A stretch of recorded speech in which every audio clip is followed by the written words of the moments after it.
Awesome. One of the things that we talked about before the show started, and I had mentioned about your work ethic. I had learned about the farming aspect that you grew up with. How much? What did you learn from the farming, growing up in the farming industry, and how does that apply towards business today? Because I mean, it's just one parallel that I see off the bat is that work never ends. But I'm curious, you being in this firsthand in both of those different sectors, how do they parallel one another? There's definitely a correlation between putting in the hours and getting whatever you want in return. So certainly hard work is tremendous. Here's a couple pictures of the farm too that I was looking at earlier. Yeah, that's their new market that they have on about 300 acres in rural Virginia Beach in the Creeds area there. But I think that with anything, that it's incredible to when you're doing so much that you're learning on the fly, and you really don't realize what you're learning until you have time to kind of unwind and unpack everything that you did learn. And you don't realize that you're coming up with marketing plans or helping people or touching thousands of people a week until you take time to like reflect. Well, and real quick, I mean, so this is another perfect example in the sense of, as a farmer, sometimes you have to prep the soil years in advance before you even can yield the crop that you're trying to grow. So, I mean, that's another direct parallel when it comes to doing what you're doing from a startup studio standpoint. This company may not be investable for several years, so you're just prepping the soil at this point.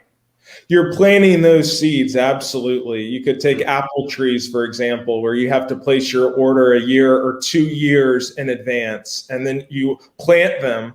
And then you have to wait 2 or 3 years before they start even harvesting something. So not necessarily an attractive investment from most things. And then there's ongoing maintenance and things. And it's the same way with the startups. It goes back to setting realistic expectations, managing those appropriately, and then making yourself accessible and realizing that these are fluid. They are going to change. That is a part of the process in your journey. And that is A-OK, that we're going to be here to support you every step of the way and leverage our networks to get you whatever answers or counseling that you need so you feel really confident in the decisions and the path that you have moving forward. And another parallel, I'm sorry, Zach, I'm rolling with this right now, is you plant thousands and thousands of seeds and hope to get just a few of them that is going to generate the crops that you need, which is another aspect that 80% of all businesses, when they start, are going to fail. So, I mean, again, it's just constantly overseeding and working with these companies in order to hope that you're going to be able to produce something. A lot of parallels. Do you think that the stakeholders really grasp that concept of pivots, maybe not doing it as fast as they want to? And I guess a simple yes or no on that. But then off of that, like, it's hard though, because this is a completely, talk about storytelling, this is a completely different sell, right? Where like if they're typically investing in, just your standard market, right? Like, okay, like I understand what kind of return I'm going to get on that. And here it's like, give me 25 grand, give me 100 grand, give me $1 million, and you're probably going to lose it.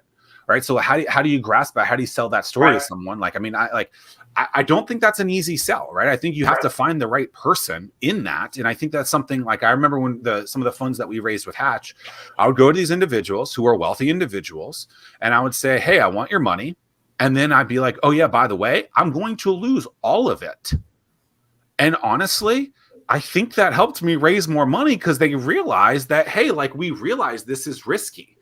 And like, to me, it was like, I always wanted to have more people write smaller checks because I wouldn't feel as bad when I lost all that money than having a few checks written by a few people. And so, I don't know, maybe that's some advice for people, is like, go get a lot of different checks from people, not 1 or 2 checks from one person, so that when you do lose all their money, which inevitably you may do, you don't feel as bad when you write that check. Because let me tell you, when there's a couple of funds that basically lost people money, It was very difficult writing those emails, talking to these people, letting them know that, hey, by the way, even though I told you I was going to lose your money, like, I'm crying telling you this story because I feel bad.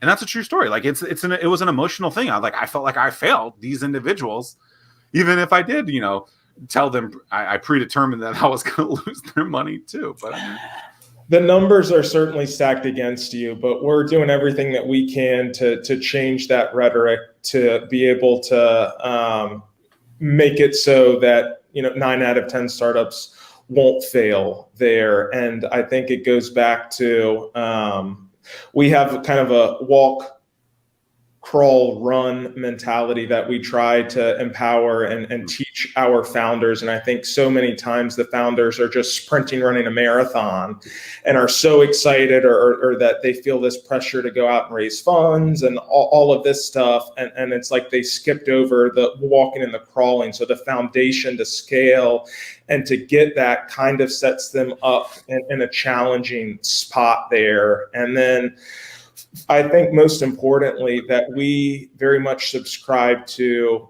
while all of you are founders, that we're people first, and to have that human element that if you aren't whole as a person, your company will suffer. So to really focus and dive deep and making sure that everything from you personally, from me as Hunter Walsh, is as strong as it can be. So then I can devote and critically think and do everything that I can and give that to the companies. That's powerful.